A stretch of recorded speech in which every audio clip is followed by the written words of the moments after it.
எடப்பாடி பழனிசாமியின் அரசை காப்பாற்றியதுதான் அரசியலில் நான் செய்த மிகப்பெரிய தவறு என்று முன்னாள் முதல்வர் ஓ பன்னீர்செல்வம் தெரிவித்துள்ளார். தேனி மாவட்டம் ஆண்டிப்பட்டி சட்டமன்ற தொகுதிக்குட்பட்ட கடமலை மயிலை ஒன்றியம் தொகுதியில் திமுக பிரச்சார கூட்டத்தில் ஓ பன்னீர்செல்வம் கலந்து கொண்டு பேசினார். தான் ஆதரவு தெரிவித்ததால் தான் எடப்பாடி பழனிசாமி 4.5 ஆண்டுகள் பதவியில் இருக்க முடிந்தது. எடப்பாடி பழனிசாமி அரசை காப்பாற்றியது கட்சியில் அவருக்கு இணை ஒருங்கிணைப்பாளர் என்பது ஒப்புக்கொண்டதுதான் அரசியலில் நான் செய்த மிகப்பெரிய தவறு என்றும் ஓ பன்னீர்செல்வம் கூறினார்.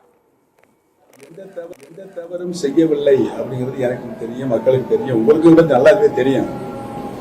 அவர் அகங்காரத்தினாலும் ஆணவத்தினாலும் சர்வாதிகாரத்தையும் கட்சியையும் ஆட்சியும் தன் கைக்குள்ளே கொண்டு வந்து இறுக்கி பிடிச்சிக்கணும், யாருக்கும் கொடுக்கூடாதுன்னு. பன்னீர்செல்வம் அவருக்கு முன்னாலேயே முதலமைச்சராக இருந்திருக்காரு. அவரும் பேரலாக கட்சியில் ஒரு நிர்வாக பொறுப்பு இருந்தாருன்னா அவர் அதை சகித்துக் கொள்ளக்கூடிய மனப்பக்கம் அவருக்கு இல்லை. சமரசம் பேச வரும்போது அவர் முதலமைச்சராக தற்சமயம் இருந்து கொண்டிருக்கிறதா இப்ப இணைப்பு நடப்போகிறது. ஆகவே அவரே தொடர்ந்து இருக்கட்டும் என்று சொன்னாலும் சரி என்று சொல்லுங்கள். சரி, அதனால் வந்த வினைதான் இப்போ சொன்னேன். 2017 நடந்த ஆர்கே நகர் சட்டமன்ற இடைத்தேர்தலில் இருந்து இதுவரை அவர் எந்த தேர்தலாக வெற்றி பெற்றிருக்கிறாரா? ஆக ஆளுமை திறன் கொண்ட தலைவராக எடப்பாடி பழனிசாமி இல்லை.